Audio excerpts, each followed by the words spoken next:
Čarobni pasulj.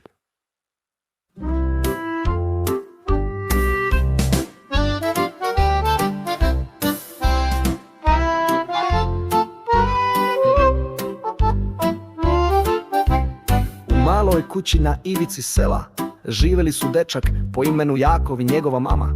Kuća je bila stara, krov je prokišnjavao, pod je škripao, a prozori su šaptali priče kad dune vetar. Ali u toj kući bilo je topline, ne zbog peći, nego zbog ljubavi. Imali su samo jednu kravu belu, stara, blaga, spora, ali za Jakova ona je bila nešto posebno. Svako jutro je dolazio do nje, pomazio je iza uva i šapnuo joj neku tajnu, a ona bi mu odgovorila tihim, prijateljskim. Ali jednog dana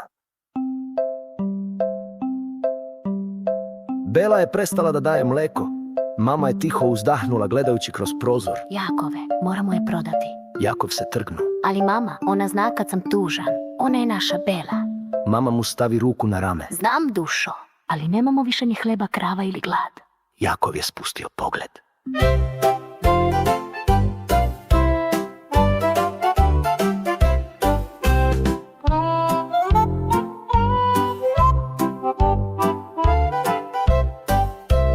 Malo posle tog razgovora vezao je Belu konopcem i krenuo niz prašnjav put ka pijaci. U grudima kamen, u očima suze koje ne žele da padnu. Na sred puta, ispod krošnje drveta, stajao je neobičan čovek. Nosio je šareni kaput, šešir od lišća i brkove savijene kao opruge, imao je malo oveći nos. Kuda vodiš kravu, dečače? Upita glasom što zvuči kao pesma. Na pijacu da je prodam. Odgovori Jakov tiho. Čovjek se nasmeši i otvori dlan, u njemu 5 zelenkasto svetlucavih zrna pasulja. Čarobni su, reče. Zasadi ih večeras i vidjet ćeš čudo. Ali samo ako se veruje, ako ne veruješ. To su samo obična zrna. Jakov pogleda Belu, pa zrna u stomaku mu zatreperi i pristade možda iz tuge, možda iz znati želje, možda jer mu je srce poskočilo od nade, iako mozak nije bio siguran zašto.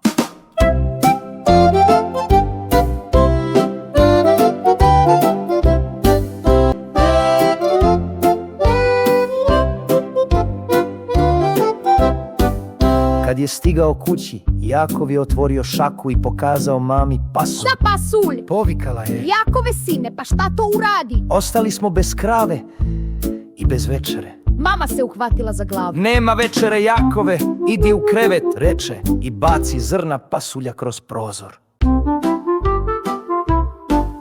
Jakov je, ležeći u svom krevetu, gledao plafon i razmišljao o čoveku sa šeširom od lišća. Sam sebi je ponovio tiho. Moraš da veruješ, inače su to samo obična zrna. Kiša je šaputala po krovu. Jakov je slušao kako dobuje da bi skrenuo pažnju sa sopstvenog stomaka koji je krčao od gladi. I tako utonuo u san. Sljedeće jutro Jakov otvori prozor i stade kao kamenjen. Ispred kuće rasla je stabljika, ogromna, zelena. Uzdizala se pravo u nebo. To je čarolija, šapnu Jakov. Obučen u pidžamu, zaskočio je stabljiku i počeo da se penje. Više i više oko njega ptice, oblaci, vetar, a vazduh je mirisao na karamele.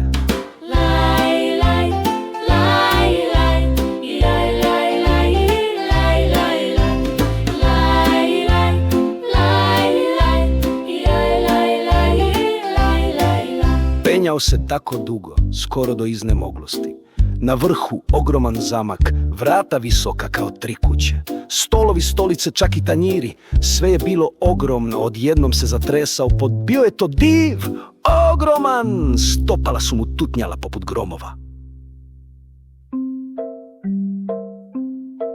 Jako htede da se sakrije ispod stola, ali pošto nije stigao do njega, sakri se iza kašike.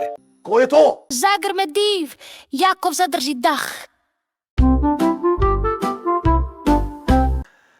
Ali dok se skriva, vidio je na stolu čudnu koku. Koka baš u tom momentu snese jedno zlatno jaje. Pored nje na stolu je video i harfu koja svira sama. Samo jednom da je dodirnem da vidim da li je stvarna. Pomisli Jakov, pruži ruku ka harfi. Ali harfa naglo prestade da svira. Di ustade i zagrmi. Moja harfa.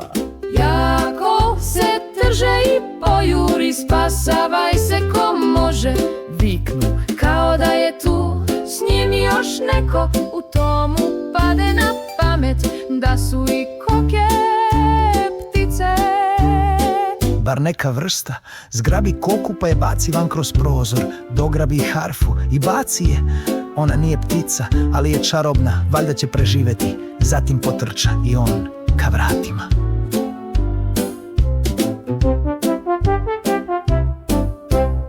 Jakov se spušta niz stabljiku, brzo, brže, najbrže. Div za njim. Stabljika se ljuljala, oblaci se raspršili od divove galame. Kad te uhvatim, platit ćeš mi za moju koku zlato nosilju. Jakov je stigao do tla. Uze sekiru. Jedan zamah, drugi. Tres. Div pade, stabljika se sruši.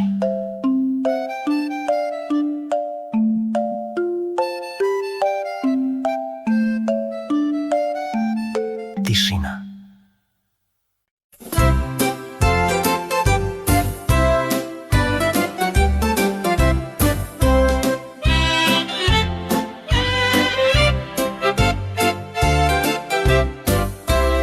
Uveče u toploj sobi harfa je svirala tihu spavanku. Mama i Jakov sedeli su za bogatom trpezom.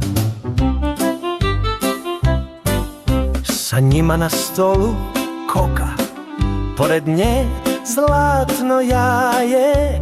Nisu više bili siromašni, ali to im više nije bilo najvažnije.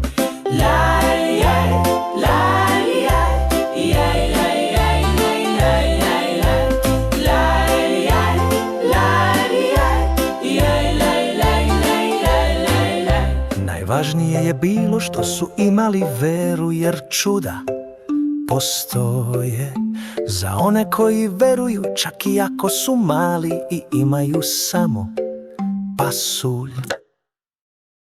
Klikni like i subscribe. Vidimo se uskoro.